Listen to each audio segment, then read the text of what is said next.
Good morning, PS17. Happy Friday. Today is Friday, March 27th, 2020. If everybody could please rise for the Pledge of Allegiance. We're standing tall. We're facing the flag. Hands are placed over our hearts. Salute, pledge. I pledge allegiance to the flag of the United States of America and to the republic for which it stands, one nation, under God, indivisible, with liberty and justice for all. Please remain standing for our school mission statement. We are here to be literate, innovative, and proficient scholars who will participate in rich academic learning in a nurturing environment where we will rise. This will be accomplished by creating collaborative and supportive teaching and learning systems involving the entire PS17 community. Okay, everybody, we're finishing our book of the week, The Sandwich Swap. I'm going to quickly review all of the things that we've learned about the characters and the plot of the story so far. We know that the main characters are Lily and Selma. We know that they got in a little argument about food. They were making fun of each other's food, each other's lunches. That also caused the whole school to get involved. There was a lot of drama, and there was a food fight in the cafeteria. And the principal here was very upset. Some of you made some predictions about what was going to happen. So let's keep reading. You ready?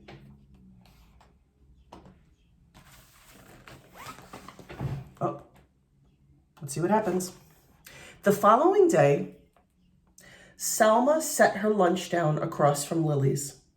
The two girls nibbled on their sandwiches in silence.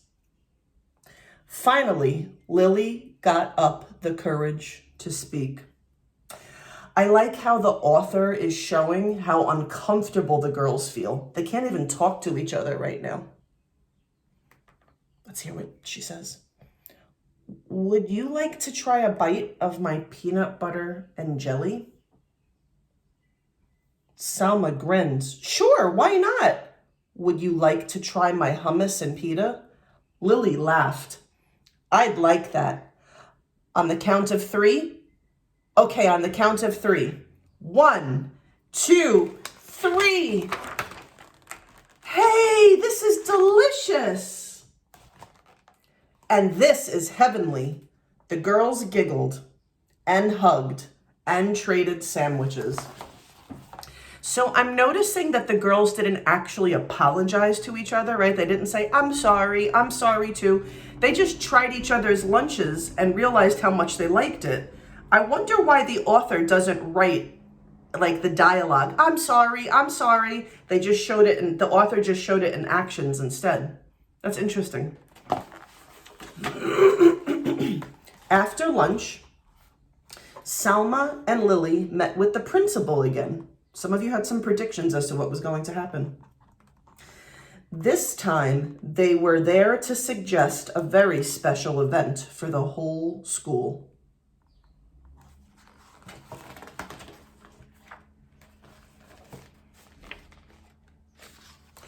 And that's, remember we thought about what that it was, what began. And that's how it all began, with a peanut butter and jelly sandwich, and ended with a hummus and pita sandwich. You ready to see what happens? So I can see from this picture, from these pictures, that the entire class had a picnic where they are all trying different kinds of foods and learning about each other's families and cultures. Look at all the different foods there are.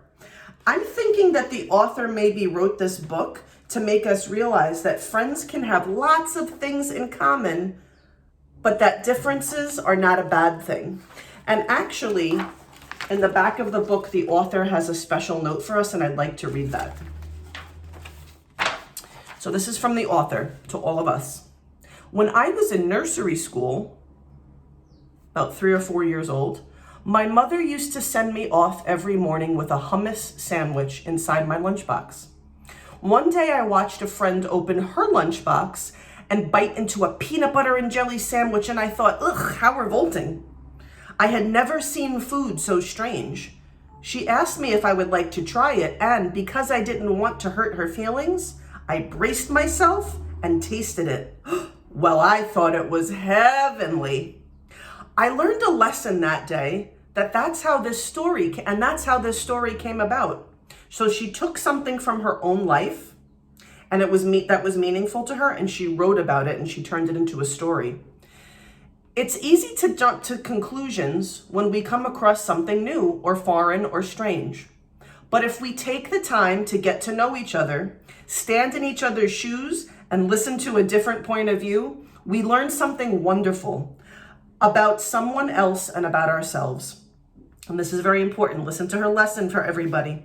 I want every child who reads the tale of Salma and Lily to understand this. When they do, they'll each become a little ambassador of hope, someone who helps bring people of all cultures and backgrounds closer together. So let's be ambassadors of hope today, PS17. Sometimes, family, you know that I play a song over the loudspeaker, and so I'd like to play a little clip of this because I want you to all be ambassadors of hope this weekend, and I want you to all be ambassadors of happiness. You ready to do a little dance with me? It might seem crazy what I'm about to say. Come on, guys.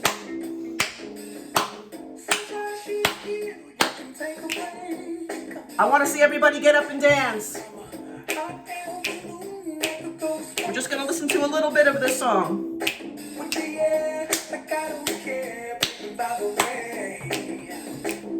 Because I'm happy. Because I'm happy. Come on, family. I want to see you get up and boogie, everybody.